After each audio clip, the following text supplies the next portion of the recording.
মা ফ্লাইওভারে দুর্ঘটনায় আহত এক বেপরোয়া গাড়ির ধাক্কা বাইকে। আরো একবার জানাবো, মা ফ্লাইওভারে ছবি দেখতে পাচ্ছেন, মা ফ্লাইওভারে দুর্ঘটনায় আহত এক বেপরোয়া গাড়ির ধাক্কা বাইকে। যে ছবি দেখতে পাচ্ছেন, একেবারে গাড়ির সামনের অংশ রীতিমতো দুমড়ে মুচড়ে গিয়েছে।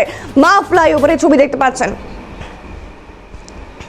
এই সমস্ত বিষয় নিয়ে কথা বলবো। টেলিফোন লাইনে রয়েছে প্রতিনিধি অভিরূপা সাহা। অভিরূপা, যেই ছবি দেখতে পাচ্ছি একেবারে ভয়াবহ দৃশ্য, গাড়ির সামনের অংশ দুমড়ে মুচড়ে গেছে। তবে কিভাবে ঘটলো এই দুর্ঘটনা, কি জানা যাচ্ছে?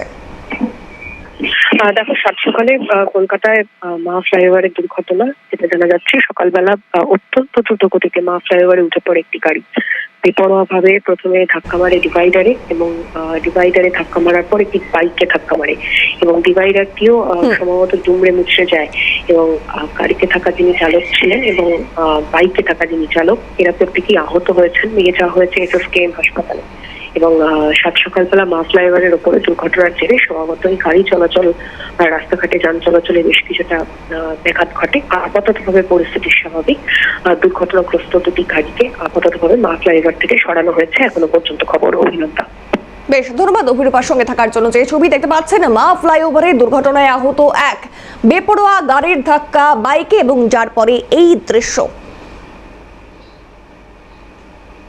হাসপাতালে বেপরোয়া গাড়ির ধাক্কা বাইকে যে ছবি দেখতে পাচ্ছেন, সাত সকালে কলকাতায় মা ফ্লাইওভারের ওপর যে দুর্ঘটনা ঘটে, এবং সেই জায়গা সাময়িক সময়ের জন্য যানজট সৃষ্টি হয়, এবং ঠিক তারপরেই কিন্তু পরিস্থিতি ইতিমধ্যে স্বাভাবিক। আরো একবার জানাবো, মা ফ্লাইওভারে দুর্ঘটনায় আহত এক বেপরোয়া গাড়ির ধাক্কা বাইকে, এবং গাড়ির অবস্থা দেখতেই পাচ্ছেন, যেখানে রীতিমতো বাইকের কাচ ছড়িয়ে ছিটিয়ে রয়েছে। তবে যেই গাড়ি, সেই গাড়ির সামনের অংশ কিন্তু একেবারে দুমড়ে মুচড়ে গিয়েছে।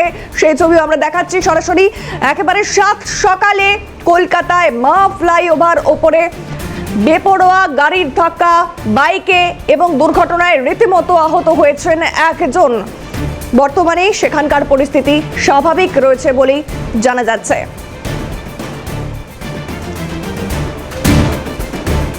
আরো একবার জানাবো, মা ফ্লাইওভারের দুর্ঘটনায় আহত এক বেপরোয়া গাড়ির ধাক্কা বাইকে। সমস্ত বিষয় নিয়ে কথা বলবো সরাসরি মা ফ্লাইওভার থেকে। রয়েছে আমাদের প্রতিনিধি মফিজুল ইসলাম। মফিজুল, যে ছবি দেখতে পাচ্ছি, মা ফ্লাইওভারের দুর্ঘটনায় আহত এক বেপরোয়া গাড়ির ধাক্কা সাত সকালে ঠিকই ঘটেছিল, এই মুহূর্তের কি পরিস্থিতি?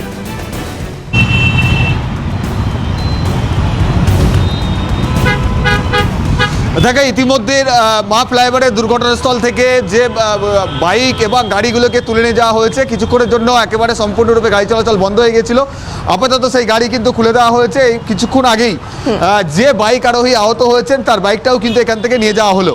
এবং যে ভয়াবহ পরিস্থিতি, দুর্ঘটনা এখানে ঘটেছে মা ফ্লাইওভারের মতো গুরুত্বপূর্ণ শহরের একটি ফ্লাইওভার।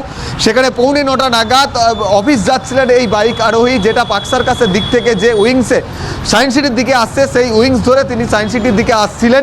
এবং এই রাস্তা ধরে যখন যাচ্ছিল, ঠিক এমন একটা কানেক্টিং পয়েন্টে এই দুর্ঘটনাটা ঘটে, সেটার যে কারণে একটা ভয়াবহ পরিস্থিতি তৈরি হয়। দেখো, ওপারে একটা হচ্ছে ডিভাইডার অংশ, যেটা কিন্তু ভাগ হচ্ছে। এই জায়গা থেকে এসে মা ফ্লাইওভার একটা অংশ চলে যাচ্ছে ওপরের ওই দিক থেকে, যেটা চলে যাবে রুবির দিকে, অর্থাৎ রুবি পাটুলি ওই দিক, ওই উইংসটা থেকে যাওয়া যায়। এবং আর এই সোজা রাস্তাটা যেটা সল্টলেকের দিকে যাওয়া যায় বা চিংড়িঘাটার দিকে যাওয়া যায়, ঠিক এই জায়গার একদম মেন পয়েন্টেই কিন্তু এই দুর্ঘটনাটি ঘটে। ওই অংশে দেখো যে ডিভাইডারের অংশ, সেখানে গিয়ে প্রাইভেট চার চাকা যে গাড়িটা, সেটা কিন্তু সরাসরি ধাক্কা মারে, এবং সেই সময় সামনে থাকা ওই বাইক আরোহীকেও কিন্তু এখানে ধাক্কা মারা হয়। এবং যেটা জানা যাচ্ছে যে প্রথমে গাড়িটি আসে, সামনে ছিল বাইকটি, এবং বাইকটি সামনে ছিল, এবং পেছনে ছিল চার চাকায় গাড়িটি। প্রথমে নিয়ন্ত্রণ হারিয়ে বাইকটাকে ধাক্কা মারে, এবং তারপরে ওই ডিভাইডারে গিয়ে চার চাকাটা ধাক্কা মারে। বাইকটিকে যখন ধাক্কা মারা হয়, তখনই কিন্তু এই জায়গায় সে কিন্তু পাল্টি খায়। তারপরেই এই যে বাইক যিনি চালাচ্ছিলেন তার মাল্টিপল ইঞ্জুরি হয়েছে, এমনটাই কিন্তু জানা যাচ্ছে। বিভিন্ন অংশে আমরা দেখতে পাচ্ছি বাইকের টুকরো এখানে কিন্তু ছড়িয়ে রয়েছে। তার বাইকের কাঁচ সেটা কিন্তু ভেঙে গেছে, হেডলাইটের যে কাঁচগুলো সেগুলো ভেঙে গুঁড়ো হয়ে গিয়েছে।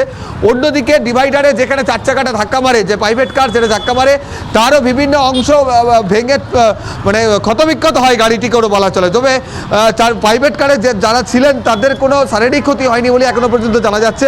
কিন্তু বাইক আরোহী তিনি মারাত্মকভাবে আহত আহত হয়েছেন, মাল্টিপল ইনজুরি হয়েছে, এমনটাও কিন্তু পুলিশ সূত্রে আমরা জানতে পারছি। বেশ, ধন্যবাদ মফিজুল সঙ্গে থাকার জন্য। যে ছবি আমরা দেখতে পাচ্ছি ইতিমধ্যেই পরিস্থিতি সেখানে স্বাভাবিক রয়েছে, তবে যেই বাইক আরোহী রয়েছে সেই বাইক আরোহী কিন্তু যথেষ্টই ইনজুর হয়েছে।